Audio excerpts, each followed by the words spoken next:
¿Qué es la teoría AM? Un ensayo por Carmen Núñez. M es el nombre de la teoría que pretende explicar todo el universo, desde las partículas elementales y los átomos hasta las galaxias y el Big Bang. ¿Por qué M, un título tan breve para un objetivo tan ambicioso? Hay varias acepciones posibles, según las preferencias del físico que lo justifica. La M de madre refleja la intención de ser el origen de todas las explicaciones o de contener las leyes primordiales de la física. La M de magia, misterio o milagro, refiere en cambio al asombro que despiertan sus propiedades y su aparente capacidad de unificar todas las interacciones o fuerzas fundamentales de la naturaleza, una meta perseguida durante mucho tiempo y de considerada quizás inalcanzable. La más modesta M de membrana ilustra ciertas características técnicas de la teoría. ¿En qué sentido pretende M explicar todo? La física busca verdades universales sobre la naturaleza. Cuando estas verdades se encuentran, se trata de explicarlas apelando a principios más profundos, a verdades más fundamentales a partir de las cuales se puedan deducir las anteriores. Estas certezas más esenciales, a su vez, se tratan de entender recurriendo a razones todavía más básicas y así sucesivamente, siguiendo las cadenas de explicación desde la vida cotidiana hasta el mundo microscópico. Varias de las preguntas más antiguas: ¿por qué el cielo es azul? ¿Por qué el agua es líquida y se evapora al hervir? Se han respondido en términos de las propiedades de los átomos y de la luz. Estas propiedades, por su parte, se deducen de sus componentes. Las partículas elementales, cuyas propias peculiaridades se pueden deducir a partir de estructuras más simples. El punto inicial de todas las explicaciones es lo que se entiende por la teoría madre.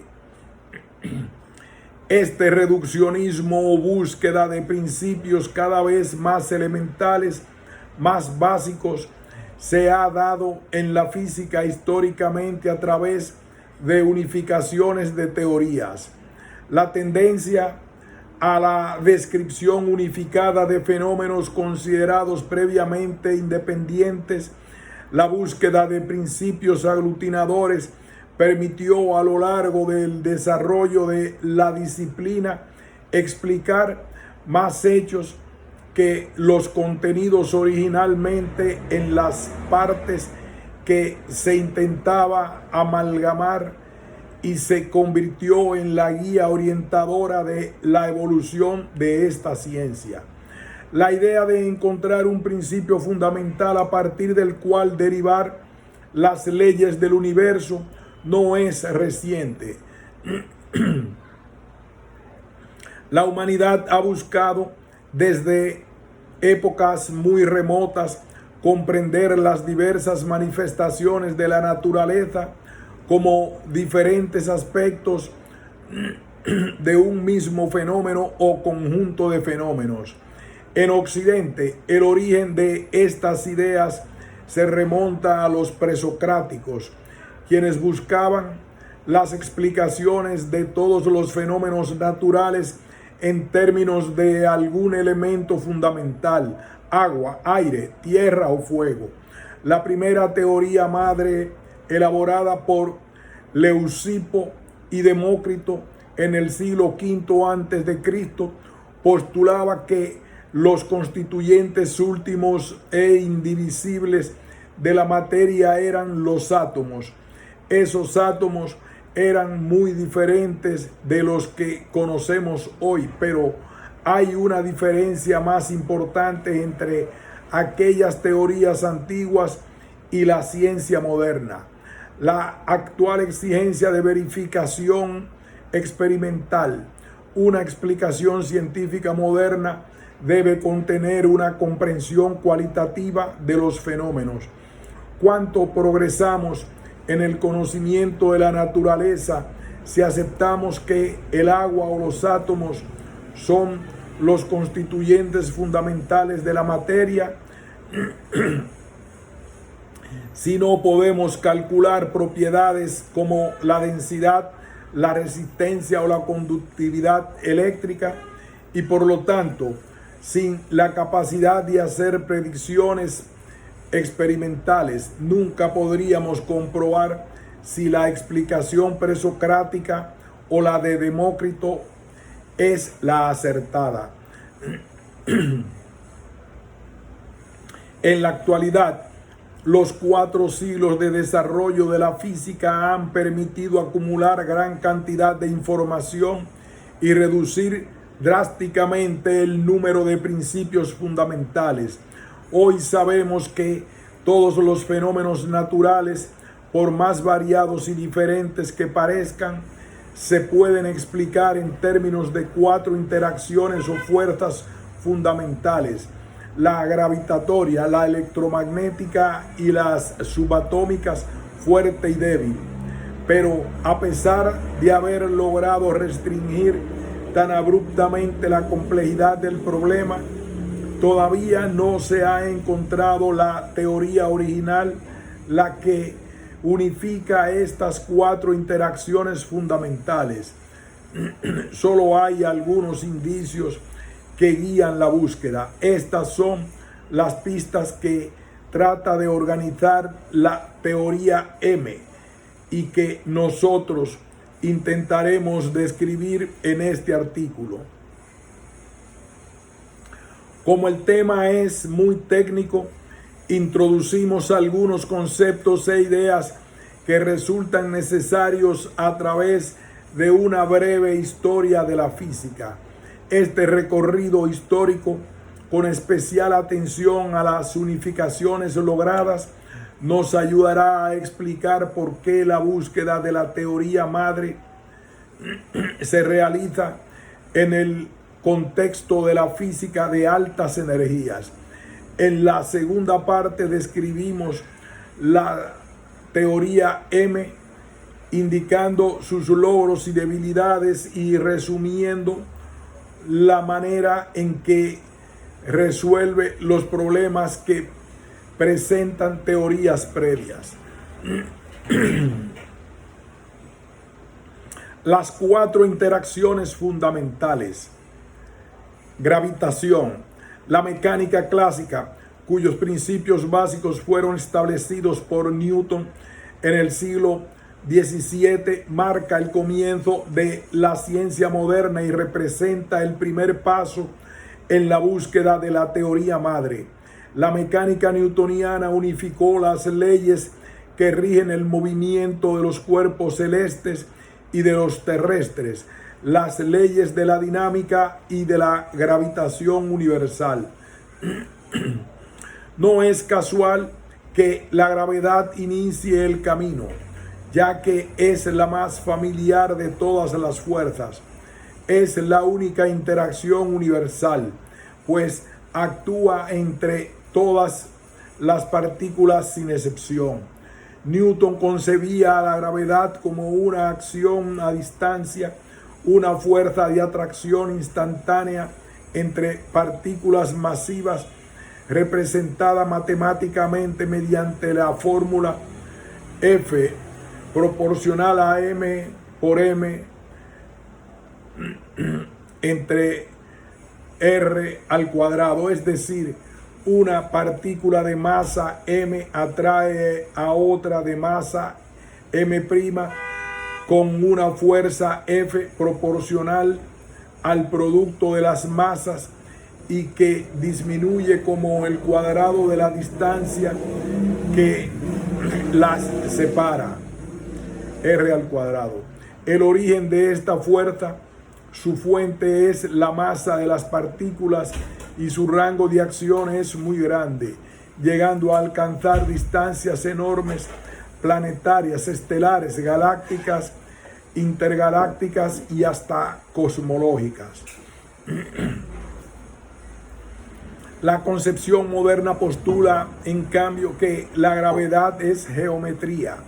La teoría de relatividad general considera a la gravedad como un campo de distorsión geométrica o una curvatura. Einstein modificó las nociones de espacio y de tiempo absoluto de Newton para resolver una paradoja. La velocidad de propagación de las ondas de luz es independiente del movimiento del observador.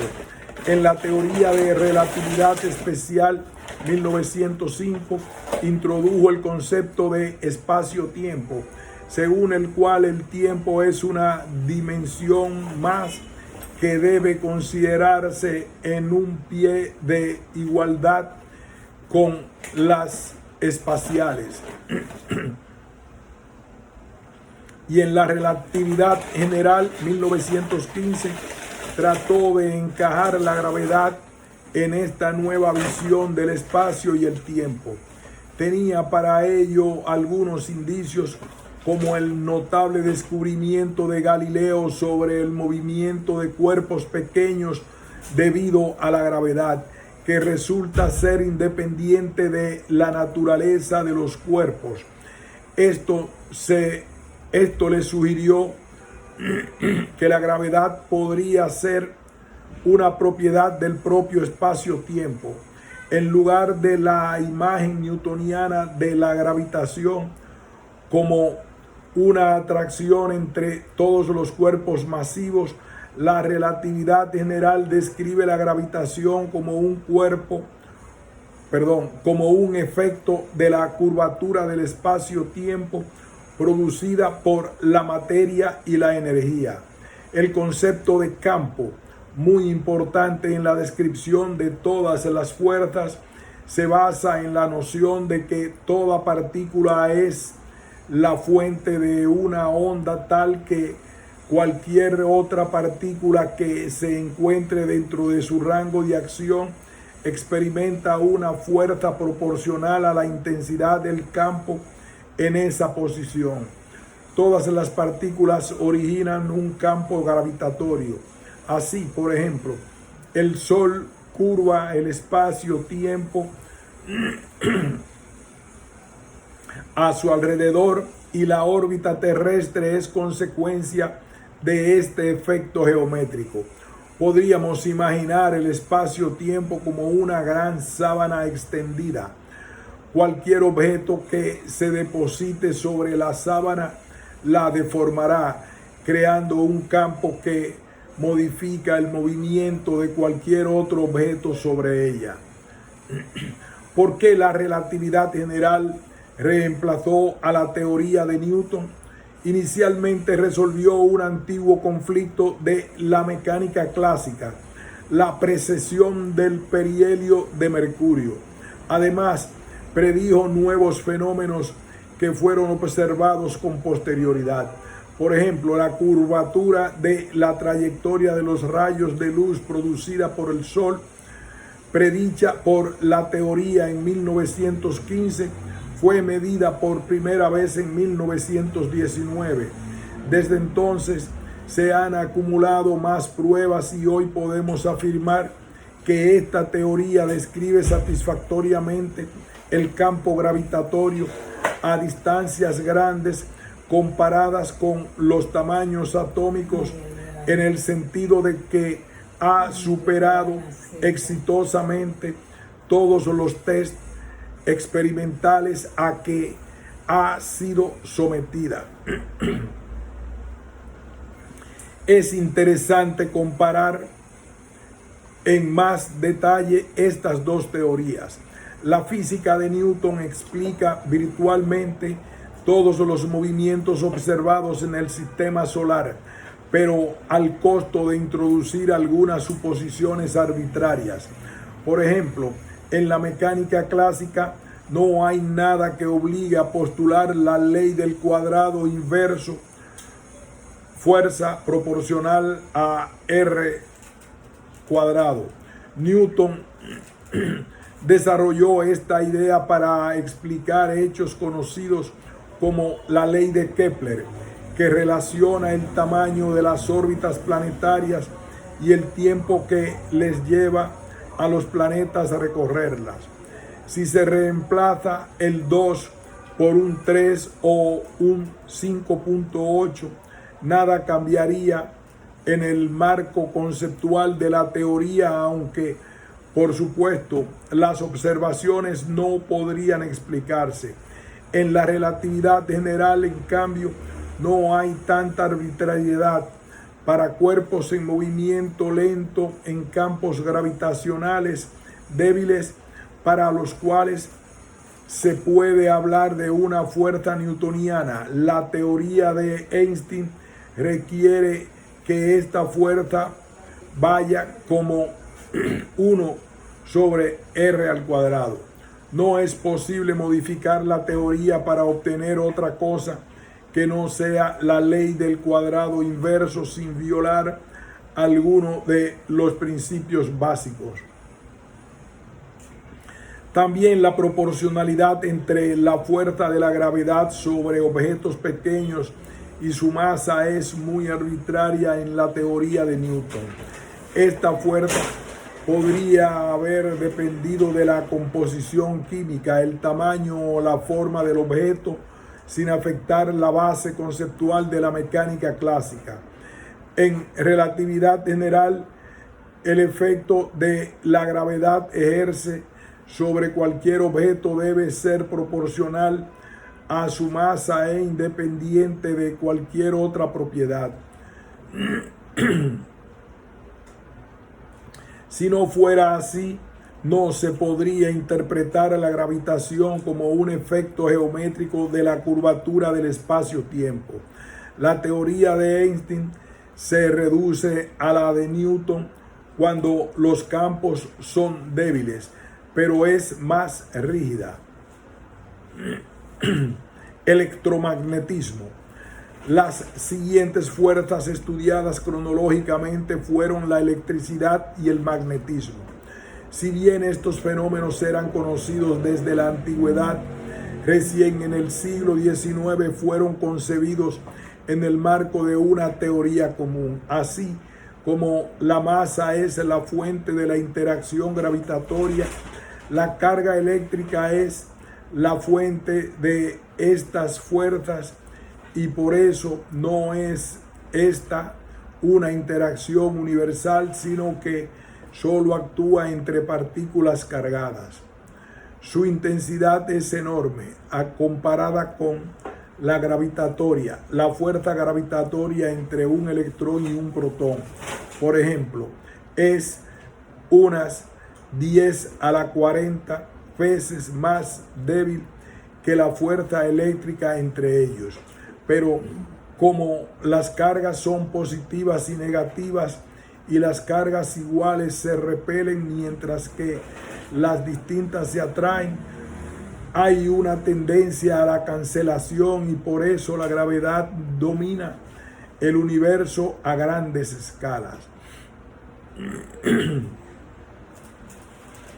El electromagnetismo fue formulado por Maxwell al descubrir alrededor de 1850 que la electricidad y el magnetismo son en realidad aspectos distintos de un único campo.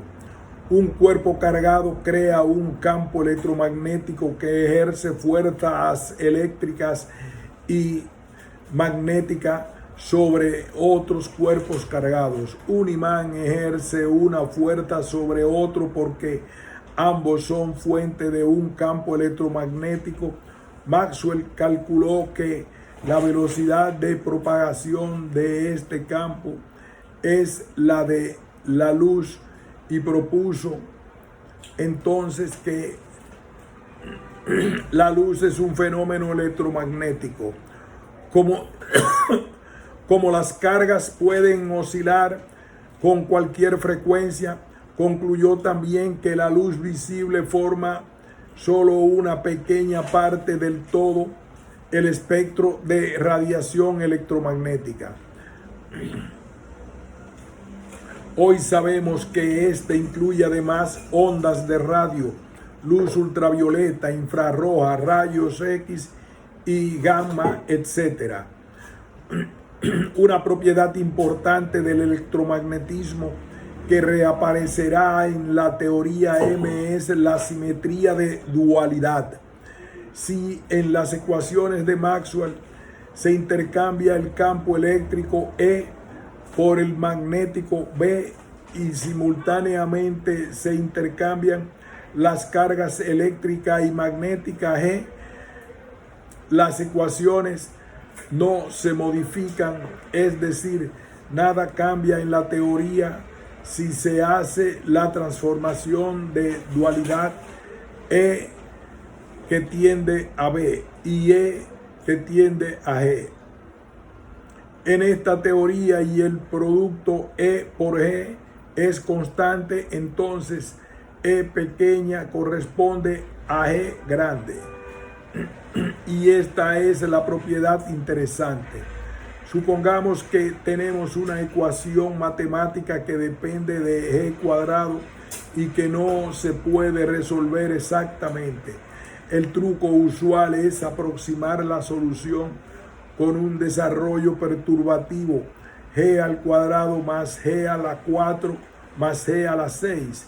Siempre que G sea menor que 1, cada término del desarrollo en serie es menor que el anterior y el valor total converge a una única cifra.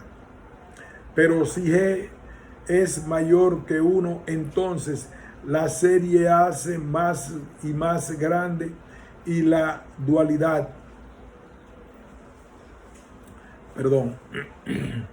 siempre que la G sea menor que 1, cada término del desarrollo en serie menor que el anterior y el valor total converge a una única cifra. Pero si G es mayor que 1, entonces la serie se hace más y más grande y la aproximación no sirve.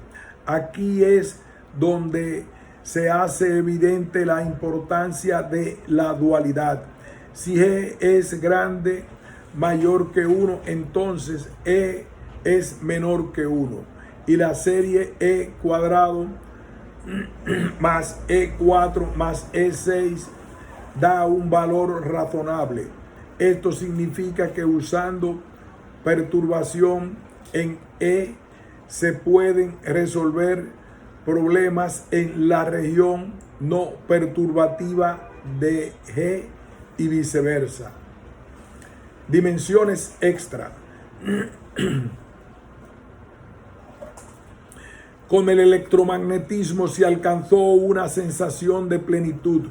Se pensaba que solo había que calcular más precisamente, aproximar con más cifras decimales, pero que no había más principios ni leyes por descubrir. La gravedad y el electromagnetismo son efectivamente las fuerzas más familiares y con estas leyes podían explicarse todos los fenómenos cotidianos. No casualmente, la primera teoría unificadora del siglo XX involucró la relatividad general y el electromagnetismo. Se hizo en el marco de una idea que actualmente se retoma en la teoría M. Suponer que el número de dimensiones del espacio-tiempo es mayor que 4. Poco después de que Einstein publicara su teoría, Kaluza intuyó que las interacciones gravitatoria y electromagnética podrían tener un origen común y propuso unificarlas agregando una dimensión espacial. Imaginó que en 5 dimensiones solo hay gravedad. no hay electromagnetismo. El resultado fue muy interesante, reducida a 4 dimensiones. La relatividad general reproduce las ecuaciones gravitatorias y además otro conjunto de ecuaciones que resultan ser precisamente las del campo electromagnético. Así, la gravedad en 5 dimensiones se divide en gravedad y electromagnetismo en 4 dimensiones. Pero, ¿por qué no percibimos la 5ª dimensión? Los cálculos de Klein en 1926 indicaron que esta es muy pequeña y está enrollada. Como al mirar un caño de lejos parece ser una línea, pero si nos acercamos vemos que en realidad se extiende en otra dimensión. Este proceso de enrollar dimensiones se conoce como compactificación.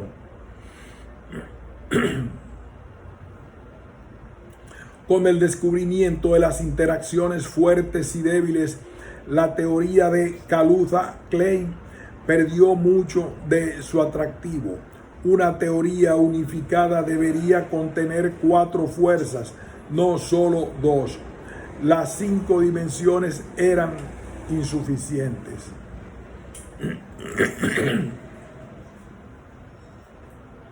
Fuerzas subatómicas.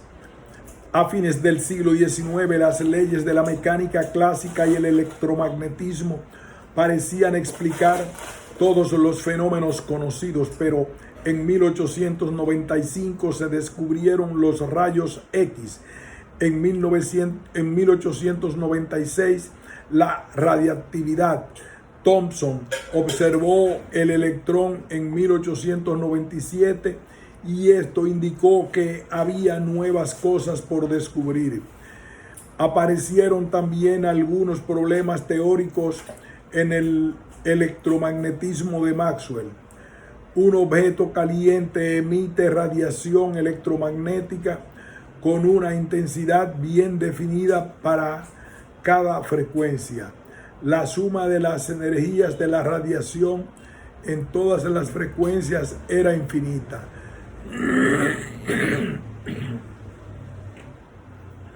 Un resultado absurdo. Max Planck observó entonces que si la energía, en lugar de tener una distribución continua, se emitía en paquetes discretos o cuantos, la suma sería finita, y postuló que la radiación electromagnética existe en cuantos de energía. En la teoría cuántica, un campo no solo está asociado a ondas, sino también a partículas. Por ejemplo, el campo electromagnético está asociado al fotón. Así surgió la idea de la dualidad onda-partícula y de la mecánica cuántica. En este marco se sucedieron varios avances importantes.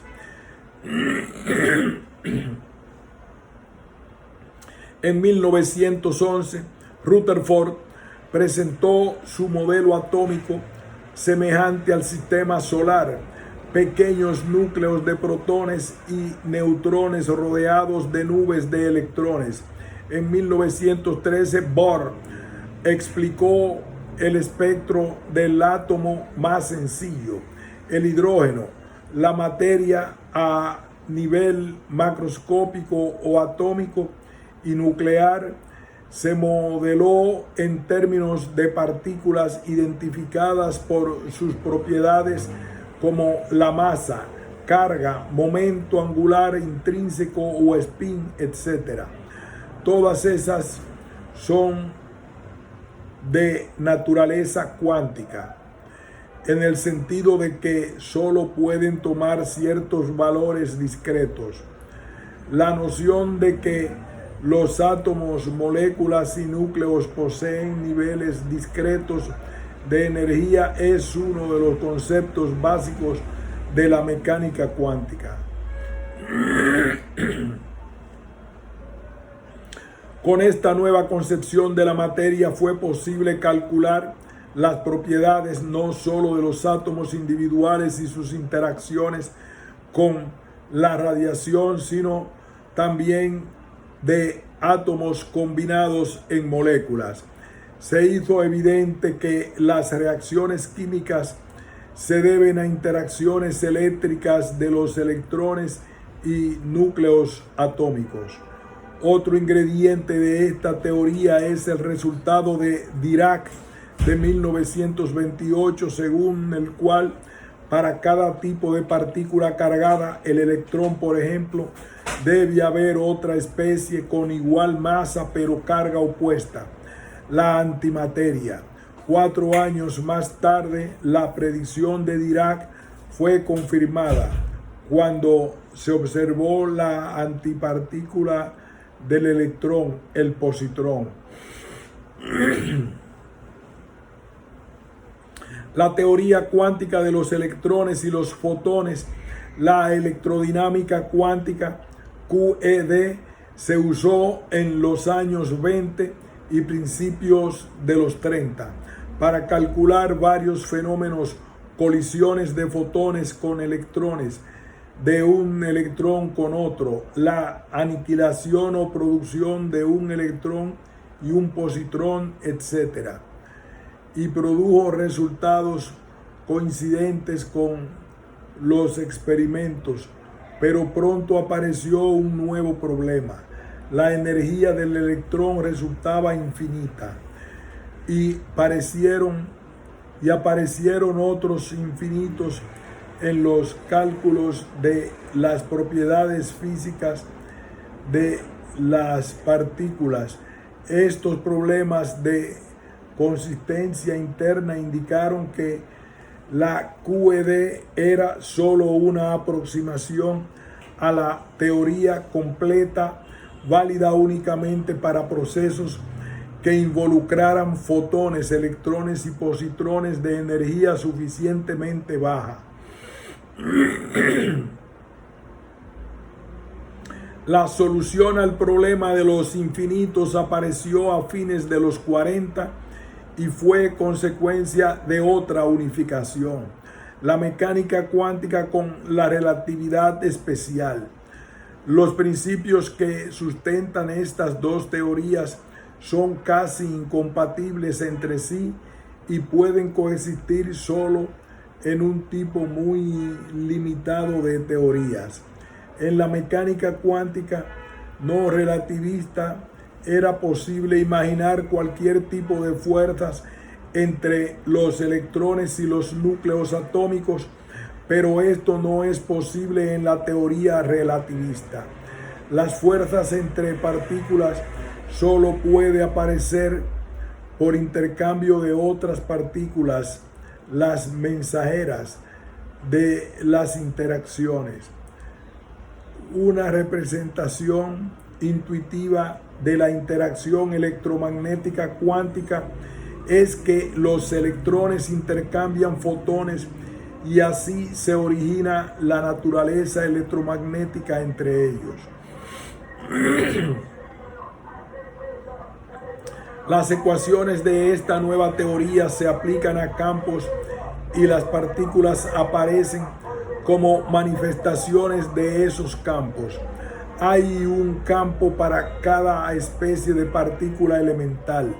Hay un campo eléctrico cuyos cuantos son los electrones, un campo electromagnético y cuyos cuantos son los fotones. Los electrones libres y en los átomos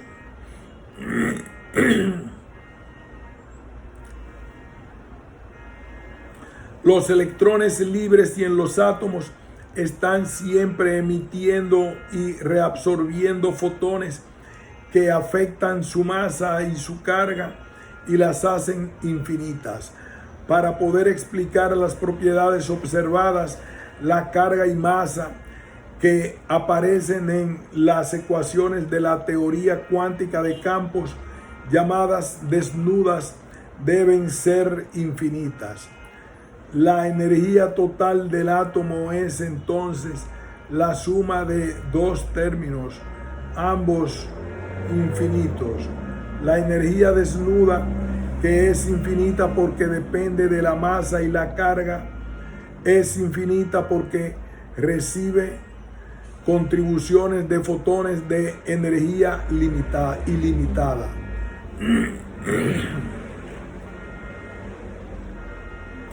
Esto sugirió la posibilidad de que estos dos infinitos se cancelaran, dejando un resultado finito. Los cálculos efectivamente confirmaron la sospecha. Estos cálculos eran terriblemente complicados, pero Feynman desarrolló un formalismo que permitió simplificarlos notablemente. Los diagramas de Feynman pueden pensarse como la historia real de partículas puntuales que se propagan en el espacio y a lo largo del tiempo y que se unen y se separan en los puntos de interacción. Las líneas representan trayectorias de partículas y los vértices corresponden a las interacciones. Los infinitos o divergencias se originan en estos vértices. Son molestos, pero pueden eliminarse en la QED y las propiedades físicas resultan bien definidas y finitas. Este proceso de sustracción de infinitos se denomina renormalización. Se usaron estas técnicas para hacer varios cálculos y los resultados mostraban una coincidencia espectacular con el experimento. Por ejemplo, el electrón tiene un pequeño campo magnético originalmente calculado en 1928 por Dirac. Los cálculos modernos del corrimiento en la intensidad del campo magnético del electrón causado por emisiones y reabsorciones de fotones y otros efectos similares dan por resultado que este aumenta un factor de 1.00115965.214 con un error o incertidumbre de 3 en el último dígito respecto de la predicción de Dirac, que había ignorado estos efectos.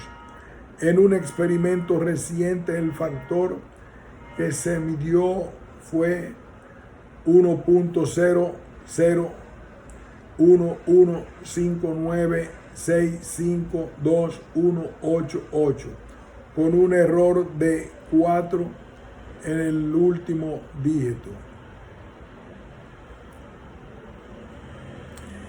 Esta coincidencia numérica entre la teoría y experimento es quizás la más impresionante de toda la ciencia. Con semejante éxito, no es sorprendente que la QED se convirtiera en la teoría aceptada de los fotones y electrones. Sin embargo, aunque los infinitos se cancelan cuando se los trata adecuadamente, el hecho de que aparezcan divergencias produce cierta desconfianza. Dirac se refería a la renormalización como el proceso de barrer los infinitos debajo de la alfombra. El requerimiento de una teoría finita es parecido a otros suicidios,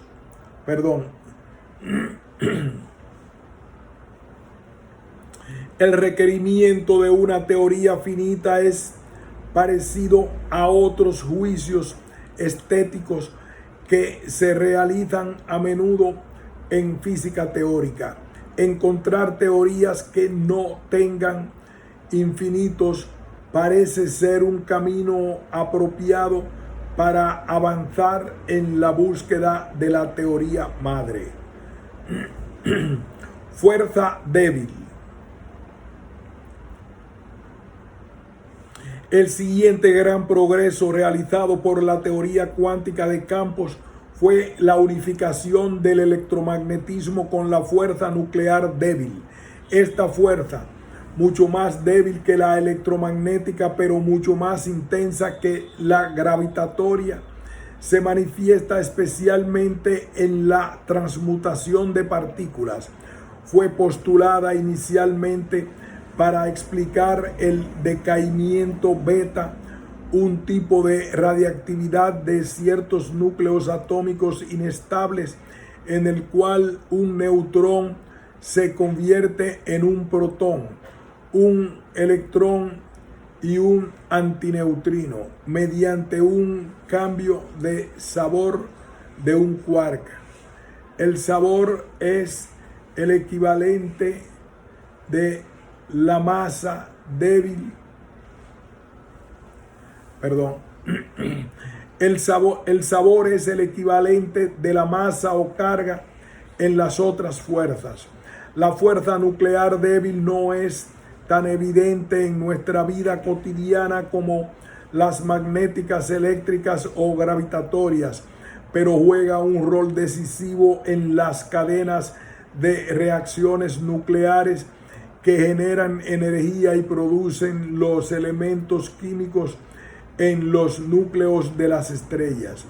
Esto es algo que ninguna otra fuerza puede explicar. Ni la fuerza nuclear fuerte que mantiene los protones y neutrones juntos en el núcleo, ni la fuerza electromagnética que trata de separar los protones pueden cambiar las identidades de estas partículas, y la fuerza gravitatoria tampoco puede hacer algo así. Entonces, la observación de neutrones que se convierten en protones y viceversa fue la evidencia de un nuevo tipo de fuerza en la naturaleza.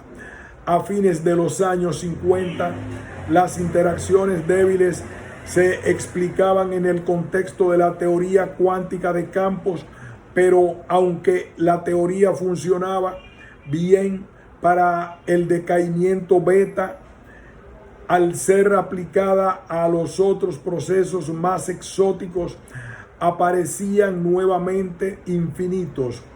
Por ejemplo, al calcular la probabilidad de colisión de un neutrino con un antineutrino, los experimentos no podían hacerse porque las energías necesarias superaban las que podían alcanzarse en el laboratorio, pero obviamente los resultados infinitos no podían coincidir con ningún resultado experimental. Estas divergencias ya habían aparecido en QED y se habían curado con la renormalización. En cambio, la teoría de Fermi, que describía las interacciones débiles, no era renormalizable. Otra dificultad con esta teoría era que tenía muchos elementos arbitrarios.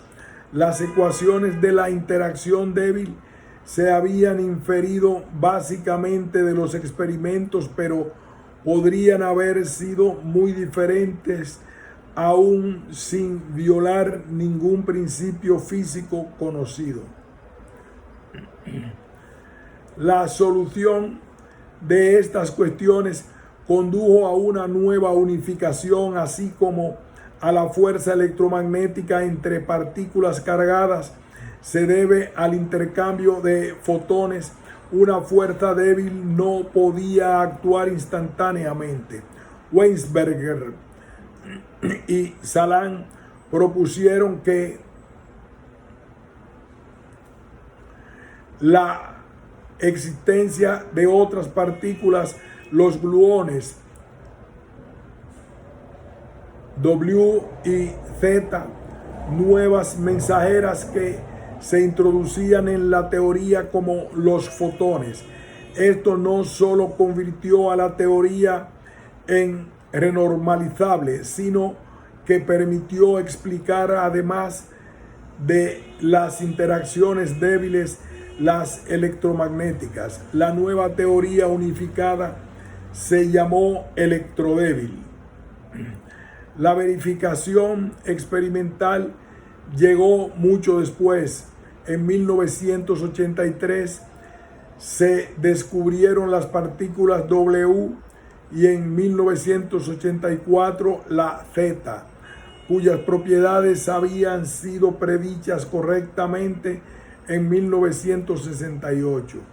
Nuevamente, una unificación resolvía problemas y permitía explicar más fenómenos que los contenidos en la teoría previa. Fuerza fuerte. ¿Por qué no se separan los protones y no se desintegra el núcleo atómico? Debido a la fuerza de repulsión eléctrica.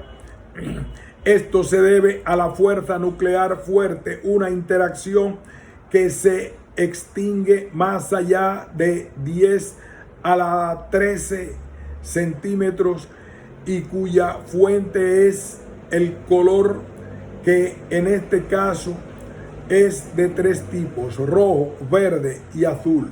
La fuerza fuerte actúa también entre otras partículas pesadas llamadas hadrones, que proliferaban por los años 60.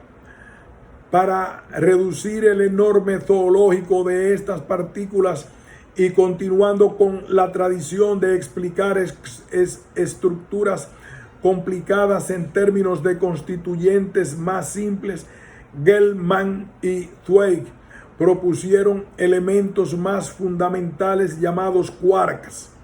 Los quarks se aplicaron a una gran variedad de problemas físicos relacionados con las propiedades de los neutrones, protones, mesones, etc. Y la teoría funcionaba bastante bien, pero todos los intentos experimentales de extraerlos de las partículas que supuestamente los contenían fracasaron.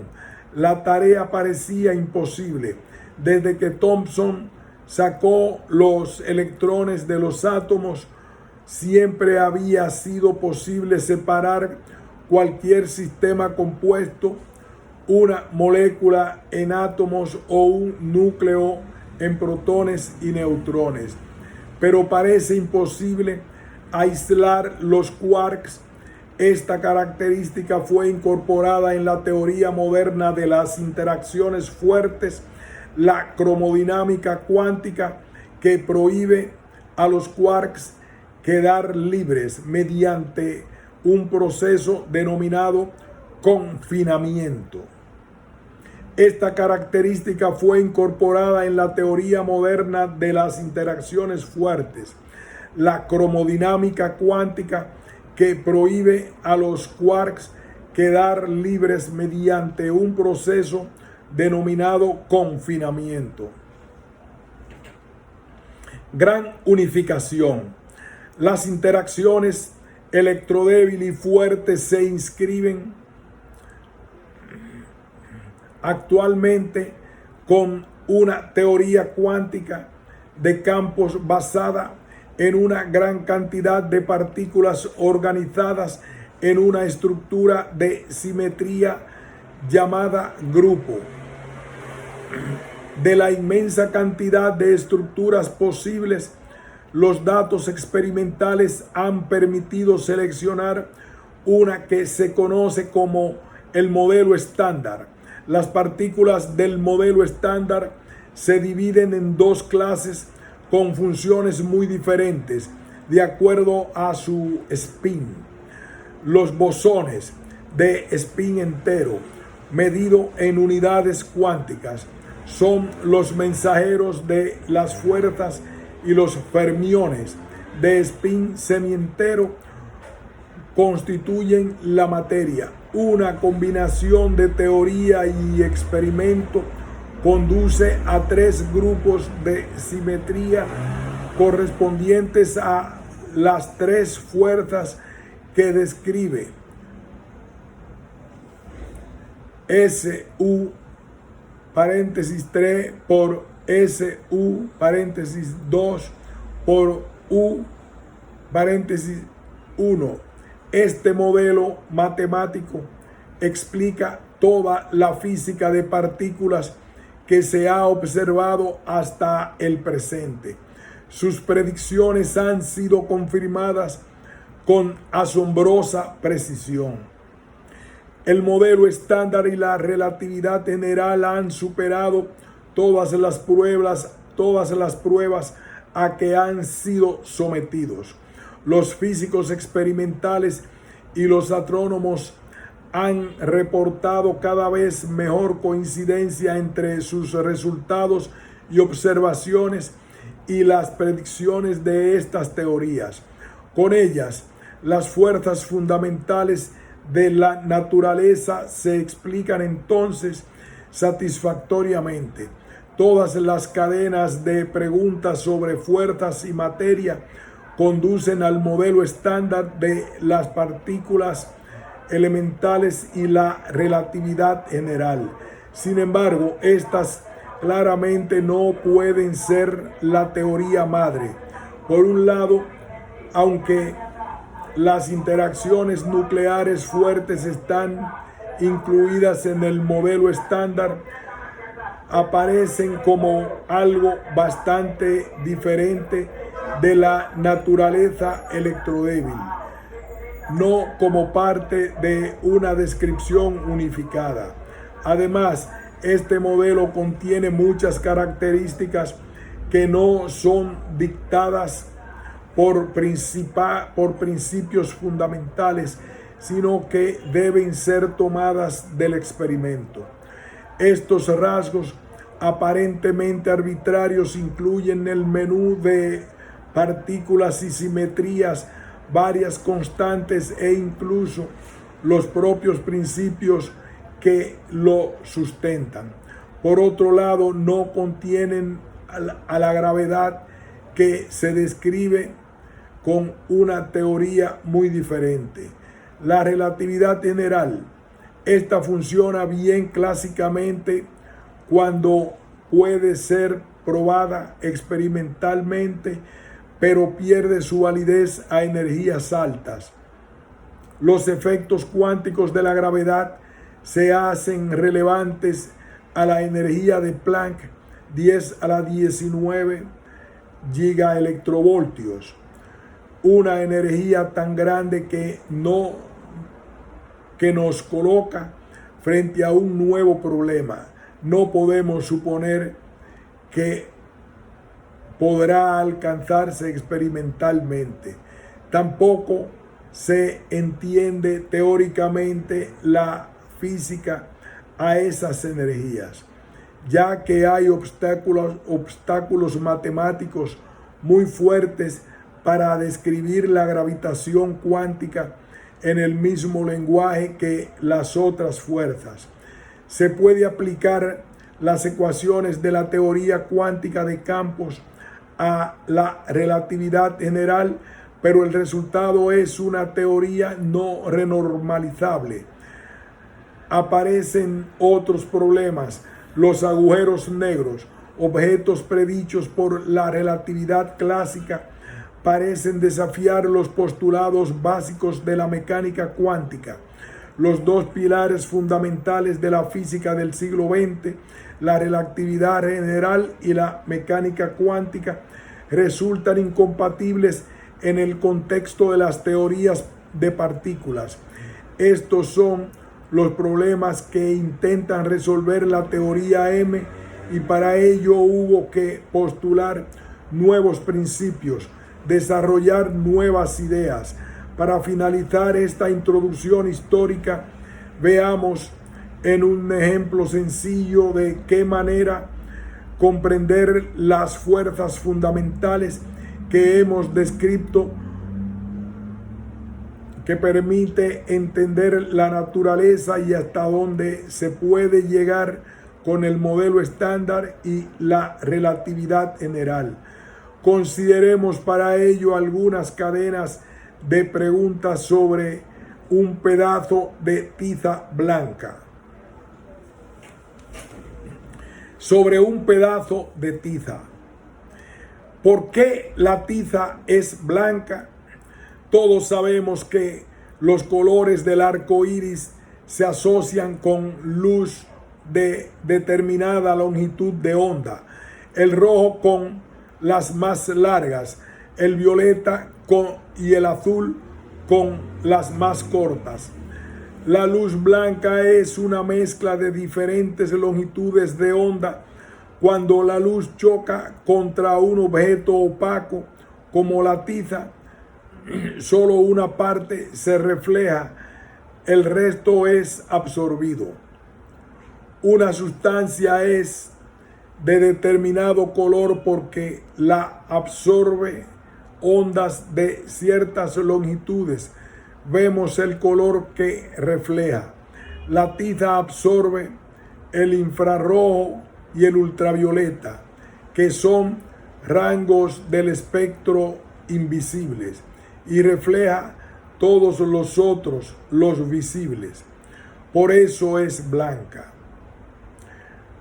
Pero, ¿por qué la tiza absorbe las longitudes de onda invisibles y refleja todas las visibles?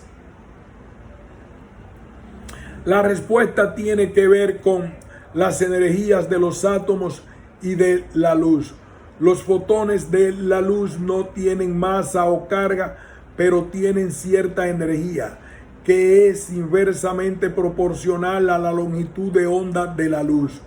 Los estados de un átomo son discretos, no se pueden cambiar excepto en ciertas cantidades definidas. Normalmente un átomo está en su estado de mínima energía. Cuando absorbe luz, salta a un estado de mayor energía, y cuando emite, salta a un estado de energía menor. Entonces, solo absorbe o emite fotones de esas energías particulares. La tiza es blanca porque las moléculas que la componen no tienen un estado al que puedan saltar absorbiendo fotones de cualquier color de luz visible. Pero, ¿por qué los átomos y moléculas tienen estados discretos con energía definida? ¿Por qué la luz tiene fotones de energía definida? Estas preguntas se respondieron con la mecánica cuántica. Las partículas de un átomo solo pueden tener cargas, masas y energías en ciertos valores discretos. Los fotones también, por su naturaleza cuántica, solo pueden existir con determinadas energías. Las moléculas de carbonato de calcio que forman la tiza no tienen electrones que puedan cambiar su energía absorbiendo luz visible. ¿Y por qué las ecuaciones de la mecánica cuántica que gobiernan a las partículas en los átomos son así? ¿Por qué la materia consiste de átomos y electrones y núcleos? ¿Por qué hay algo como la luz? Las respuestas nos remontan al modelo estándar, y para eso fue necesaria la reconciliación de la mecánica cuántica con la relatividad especial en 1940. ¿Por qué hay un neutrón y un protón, uno neutro y otro cargado de masas casi iguales y mucho más masivos que el electrón? Los quarks más livianos se llaman U up y D down y tienen cargas 2/3 y 2 U y un D, y entonces tienen carga 2/3 más 2/3 y menos 1/3 igual a 1. Los neutrones consisten de un U y 2D, entonces su carga es 2/3 menos 1 sobre 3 menos 1/3 igual 0. Las masas de los neutrones y protones son casi iguales porque se originan en fuerzas fuertes que mantienen a los quarks unidos, y estas fuerzas son iguales para un U y un D. El electrón es más liviano porque no siente estas fuerzas fuertes. Todos los quarks y electrones son paquetes de energía de varios campos, y sus propiedades se siguen de las propiedades de estos campos. Pero ¿por qué el mundo consiste solo de estos campos? Los quarks, electrones, fotones, ¿por qué tienen las propiedades que les atribuye el modelo estándar? ¿Por qué la naturaleza parece comportarse de acuerdo a esta teoría? Estas preguntas todavía no tienen respuesta. Son algunos de los interrogantes que intenta responder la teoría M. Vayamos ahora en otra dirección. ¿Por qué hay suficiente calcio, carbono y oxígeno aquí en la Tierra para formar la tiza? Esos elementos existen en todo el universo. Fueron creados en las estrellas, según el modelo del Big Bang, que describe la evolución del universo desde la gran explosión hasta nuestros días. La materia se formó en los primeros minutos en una proporción de 3/4 partes de hidrógeno y 1/4 de helio y otros pocos elementos livianos. Este es el material crudo del que se formaron los elementos más pesados en las estrellas. Los cálculos de reacciones nucleares en las estrellas muestran que los elementos más abundantes son aquellos cuyos núcleos están más ligados, y estos incluyen el carbono, oxígeno y calcio. Las estrellas mandan este material al medio interestelar mediante explosiones de supernovas y vientos estelares, y en este medio rico en constituyentes de tiza se forman las estrellas de segunda generación como el Sol y sus planetas. Por eso hay tiza en la Tierra. Hay una teoría bastante aceptable de la evolución estelar. Sabemos que las estrellas se agrupan en galaxias y las galaxias en cúmulos y supercúmulos. Entendemos cómo y cuándo se forman los elementos, cómo era el universo cuando tenía unos pocos segundos de vida. Pero este escenario depende de que haya habido un Big Bang hace 12 a 15 mil millones de años, según se deduce de la relatividad general y el modelo estándar. Y todavía no sabemos si realmente lo hubo ni por qué. En definitiva, ¿por qué rigen los principios de la relatividad y la mecánica cuántica? Estas son otras incógnitas que pretende resolver la teoría M, pero para poder presentar el modo en que intenta responderlas, todavía necesitamos introducir algunas otras ideas previas. El concepto que dominó las unificaciones que desembocaron en el modelo estándar es que las fuerzas intrínsecas de las tres interacciones, débil, fuerte y electromagnética, se funden en una sola o alguna energía muy alta y evidencian sus diferentes identidades a energías menores. Esta propuesta explota una propiedad de las teorías cuánticas de campos.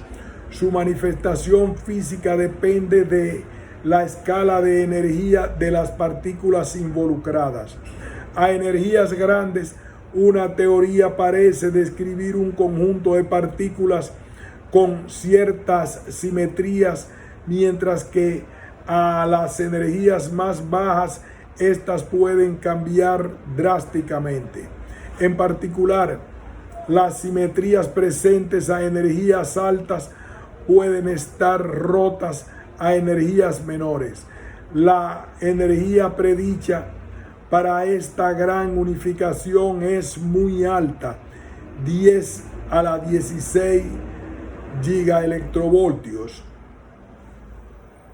comparada con la escala de unificación electrodébil 600 gigaelectrovoltios, y esto nos enfrenta a un nuevo problema. Si las fuerzas se unificaran a una escala de energía o equivalentemente de masa tan alta, hay que explicar por qué las partículas conocidas son tan livianas. Esta observación puede parecer poco importante al neófito, pero los especialistas consideran que una jerarquía poco natural de escalas de energía es un signo de inconsistencias teóricas graves. Una posible solución se obtuvo apelando a una nueva idea, la supersimetría.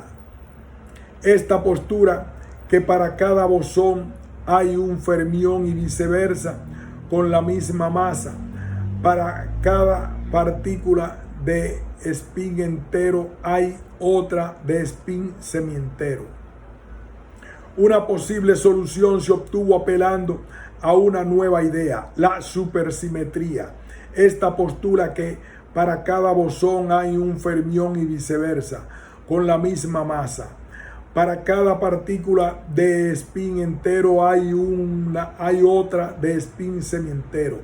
La supersimetría vincula a estos dos tipos de partículas de un modo fundamental, avanzando un paso más en la tradición reduccionista. Lamentablemente, esta simetría no se observa en la naturaleza. Las compañeras supersimétricas de las partículas conocidas no han sido detectadas todavía, pero podría suceder que la naturaleza fuera supersimétrica a escalas de energías altas y que estas simetrías estuviera rota a las escalas que podemos alcanzar en los aceleradores de partículas. Esta idea es muy atractiva porque la supersimetría debería verificarse en el rango de energías en que operará la nueva generación de aceleradores, y esta propuesta, que no tiene ningún sustento experimental, podría entonces ser corroborada o no en un futuro cercano.